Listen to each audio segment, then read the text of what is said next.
Bonjour à toutes et à tous, bienvenue ici au stade du Cesne pour cette rencontre de la réserve de l'Olympique de Marseille. Une équipe marseillaise qui doit confirmer la victoire lors du derby face à Andoum, 2-1 à l'extérieur. D'autant plus que la réserve d'Arles-Avignon est en train de suivre la cadence infernale des Olympiens. Et cette équipe d'Aix-Aixoise qui est deuxième tout de même au classement, à égalité avec Arles-Avignon. Pour commenter cette rencontre, Jean-Charles Debono est à mes côtés. Salut Jean-Charles. Salut Sébastien. Alors on peut dire que c'est un beau match quand même, parce que la Aix-Aixoise réussit un très beau championnat. Et puis l'Olympique de Marseille qui caracole toujours devant. Mais bon, attention tout de même à un excès de confiance. C'est un match c'est les prétendants à la montée. C'est deux équipes qui cherchent à vite remonter au plus haut niveau. Notamment l'Olympique de Marseille avec cette descente la saison passée. Face à cette équipe aixoise qui est certainement une équipe de qualité puisque elle est dans les trois premiers. Elle se bat justement pour la deuxième place avec la réserve d'Arles-Avignon. Je disais une réserve avignonnaise qui enchaîne les victoires actuellement. Et donc on risque de se livrer un beau derby entre Arles-Avignon et l'OM pour la montée en CFA2. Attention à ce premier coup franc, on joue depuis 5 minutes. Alexander Ndoumbu, le ballon brossé. Et l'ouverture du score. L'ouverture du score pour l'Olympique de Marseille signée Alexander Ndoumbu et Henriotti, le portier aixois qui n'est pas exempt de tout reproche sur cette action. Alors regardez déjà le fort bon, il juge mal la trajectoire du ballon. Ce mauvais jugement permet à l'Olympique de Marseille d'ouvrir la marque. Et c'est important, attention à la réaction. L'égalisation. L'égalisation signée Gérard Rolland contre son camp. Non, c'est pas le joueur d'Aix qui a marqué. Regardez ce ballon est du genou. Il ne peut absolument rien faire là-dessus. Il est surpris notamment par son rebond aussi. Donc il tape le dessus du genou et qui surprend notre gardien de but. Bien sûr, Goda. Dites-moi, il ne fallait pas arriver en retard ici au stade du Cesne. On savait que c'était deux équipes de qualité. Le spectacle est là avec Henriotti qui vient claquer ce ballon au-dessus de sa barre transversale. Superbe centre sans contrôle. Et puis on voit l'attaquant marseillais surgir et devancer ses défenseurs aixois. C'était Osei qui récupère ce ballon de la tête. Allez, l'Olympique de Marseille, toujours à l'attaque. Ils ont été vexés par cette égalisation rapide. Les joueurs de Franck Passy.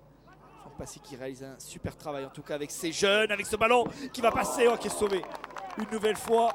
C'est une nouvelle fois un centre qui est venu du côté droit. Et puis on va le voir sur cette image, la manchette du gardien de but. Voilà ce beau réflexe. C'était Osei une nouvelle fois qui se présentait face au gardien aixois. Je m'excuse des propos sur Henriotti sur le ballon parce que là il est en train de sauver son équipe à 2 reprises. Et pour l'instant ça fait toujours un but partout entre l'Olympique de Marseille et la Aix-Aixoise. C'est sans souci là pour. Quel bon nombre d'occasions pour l'Olympique de Marseille, toujours sur des centres. Alors une mauvaise qualité de placement certainement des défenseurs. Et sur coup de pied arrêté, on est en train de prendre le dessus. À se souvenir, attention avec ce ballon qui est détourné, c'est pas possible. Kevin Osei, Mango, c'est Mango qui vient mettre ce ballon au fond des filets alors qu'on jouait les dernières secondes de la première période. Regardez, il se retrouve seul une nouvelle fois. C'est Osei qui prend ce ballon de la tête après un petit cafouillage et Mango qui surgit et ce ballon est au fond du filet, donc ça fait 2-1 pour l'Olympique de Marseille. Mais alors quelle maladresse défensive de cette équipe aixoise. Et surtout quel moment d'inattention. C'était un beau duel en première période entre Osei et Henriotti. Ça fait 2-1 à la mi-temps pour l'Olympique de Marseille.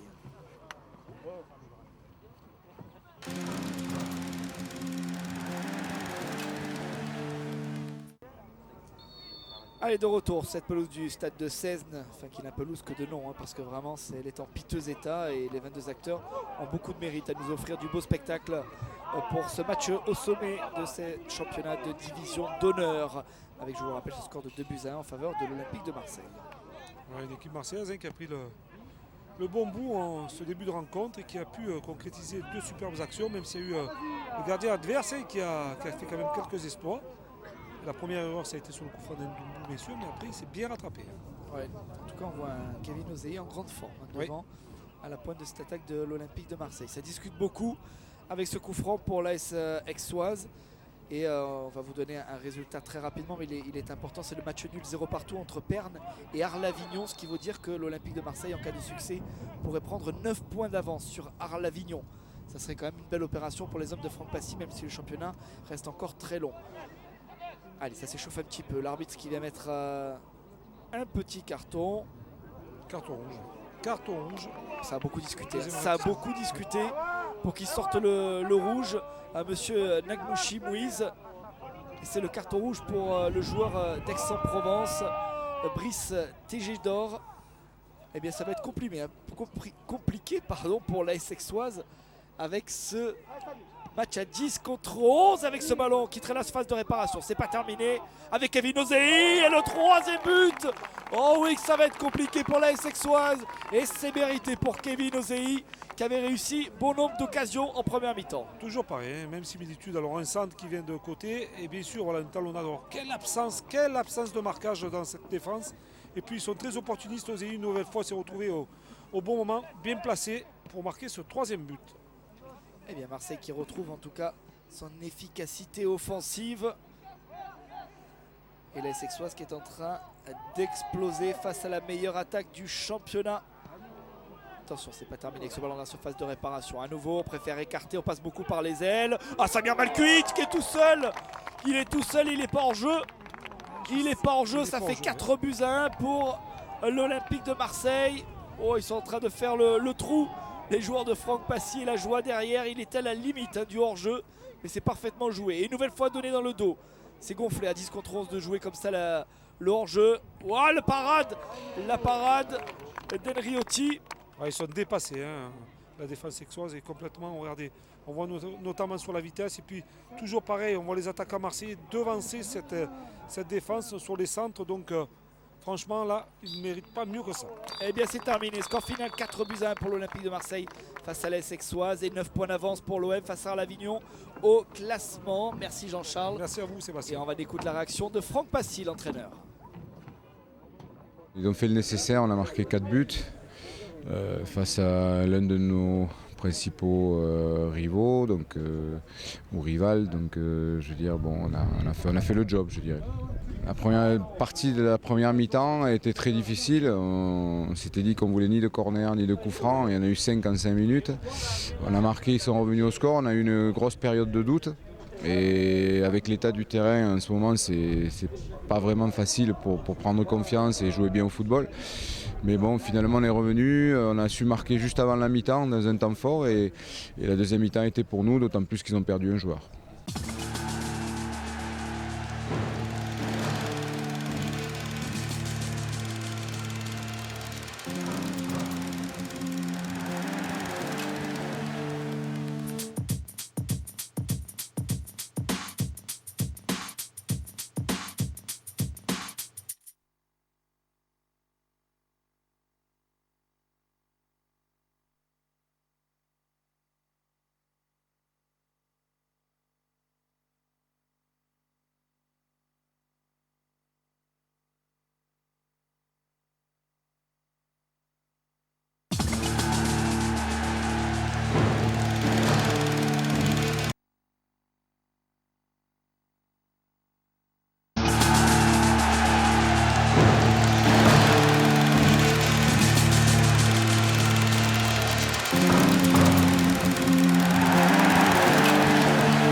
Bonjour à tous, bienvenue au stade Saint-Exupéry à Marignane pour ce match amical opposant la réserve olympienne à cette équipe de Marignane qui joue habituellement en CFA. Pour commenter cette rencontre, Manu Jean est avec moi. Salut Manu.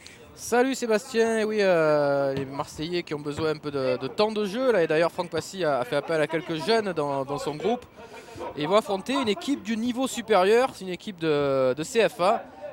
Cette équipe de Marignane, alors que les Olympiens, vous le savez tous, évoluent cette saison en DH. Attention, une première action pour les Marseillais et le portier Ruiz de Marignane qui s'interpose. Ouais, une équipe de Marignane pour qui eh bien, cette saison est difficile puisque à la trêve, on va suivre attention cette première action des joueurs de Marignane qui sera dégagée finalement. Oui, à la trêve, ils étaient lanterne rouge de leur classement dans leur championnat, dans une poule C dominée par les équipes d'Ajaccio et de Toulon.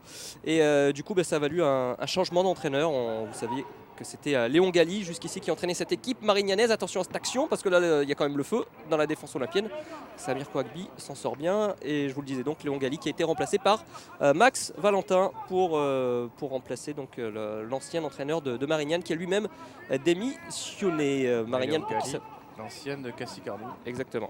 Marignane pour qui du coup ça va mieux, l'électrochoc a fonctionné, 2 victoires déjà en 3 matchs depuis et ils sont maintenant 16e de leur poule, ils ont gagné 2 places. Marseille à l'attaque avec un centre de Nico Maricic, c'était pour la tête de Santiago, vous le disiez Manu, fait partie des jeunes qui jouent avec la DH. Santiago qui forme avec Brice Bonelli la redoutable paire d'attaque des U17 de l'OM qui caracole en tête de leur championnat. Et bien le jeune Jonathan qui va avoir droit à goûter un peu au niveau supérieur là, avec l'équipe de DH. Ouais, c'est un beau mélange que ce groupe-là, on le voit encore une fois avec Nico Maricic qui lui joue habituellement avec cette équipe de DH. Il va provoquer peut-être pour essayer de se mettre sur son pied gauche, centré. Le centre était bon, mais encore une fois, l'idée, le centre fort devant le but, mais le gardien de Marignane a été plus prompt. On revoit ici la tentative du Croate, qui est lui aussi international dans les équipes de jeunes de Croatie. Et ça fait toujours 0-0, Sébastien. Ouais, on va peut-être donner la composition complète là, de cette équipe marseillaise qui a débuté le match. Manu, dans les buts, on l'a vu, c'est Samir Kouagbi. En défense, à droite, Lassami, à gauche, Sabo. Attention à cette nouvelle action de Nico Maricic qui frappe et qui, encore une fois, bute sur Ruiz. Baptiste Aloé et Christophe Lowinski forment la défense centrale. Au milieu de terrain, Florian Moulet, Wesley Jobello qui lui aussi évolue avec les jeunes, Jonathan Santiago, on l'a dit. Et puis devant la ligne d'attaque à 3, Bilal Omrani, Nico Maricic que vous voyez encore une fois à l'œuvre et Kevin Ozei. Il y aura beaucoup de changements dans ce match, c'est un match amical. Oui, c'est un match amical, il va proposer du temps de jeu à tous ses joueurs, Franck Passy. Parce qu'on sait que le week-end, il y aura un match important à Saint-Jean-Beaulieu face à une des très bonnes équipes du groupe de DH. Ouais, Saint-Jean-Beaulieu qui est 3e de ce championnat de DH, mais Marignane en tout cas qui se fait encore une fois, qui se porte à l'attaque encore une fois dans la surface de réparation. Là, la position de frappe était idéale pour l'attaquant marignanais. C'est passé à côté dans cette équipe de Marignane. Il y a quelqu'un qu'on connaît bien, Manu, au centre de formation de l'OM. Qui avait fait toute sa formation à l'Olympique de Marseille, qui était de l'équipe de CFA2 l'année dernière, si je ne me trompe pas, et qui a rejoint un club de la région tout près de Marseille. Allez, l'OM à l'attaque avec Kevin Ozei qui va porter le ballon vers l'avant. Il y a Omrani, la frappe d'Ozei, ça passe au-dessus. Frappe soudaine de Kevin Ozei du pied gauche. C'est ce qu'il fallait pour un peu animer ce match qui pour l'instant n'a pas encore décidé du vainqueur. On voit ici à l'image Bilal Omrani aussi qui flambe avec la DH. Et puis on parle de lui un petit peu dans tous les journaux en ce moment. C'est la perle une des perles du centre de formation de l'Olympique de Marseille, Bilal Omrani, qui est déjà à 16 buts cette saison. Pas mal du tout. Il a fait le pari avec Franck Passy d'en mettre 24. Il en reste 8. On verra s'il marque contre Saint-Jean-Beaulieu ce week-end. Sachant que ils arrivent à peine à la moitié de la saison, c'est largement réalisable. Et attention avec cette frappe enlevée du numéro 6, Mazadou de Marignane, mais Samir Kouagbi n'est pas vraiment inquiété par ce ballon. Ouais, sans problème pour le portier marseillais. C'est la mi-temps 0-0 dans ce match amical entre Marseille et Marignane au stade Saint-Exupéry.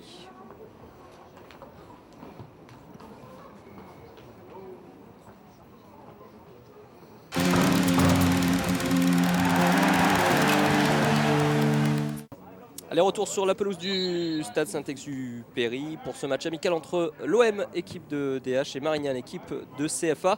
Pas mal de changements déjà à la mi-temps, Manu. Côté Olympien, on avait dit Franck Passy fait tourner. Oui, l'entrée d'Amari à la place de Santiago, l'entrée de Nkoa au milieu de terrain à la place de Moulet. Et il y a quoi d'autre changement? Abdullah qui est rentré à la place de Jobello, Malcuit en attaque qui est rentré à la place de Bilal Omrani. Et on fait Agosta qui a remplacé Kevin Ozei et Cédric Mensa dans les buts aussi qui remplace Samir Kouagbi. Ouais. Donc pas mal de changements et malgré tout Sébastien ne voit pas les deux divisions d'écart entre ces équipes pour l'instant vu qu'il y a le score est toujours de 0-0 et les deux équipes se sont procurées autant d'occasions que l'autre, mais là il semble avoir assez mal le joueur olympien. Là c'est un cri assez redoutable à entendre comme ça. C'est Yoann Agosta me semble-t-il qui s'est blessé.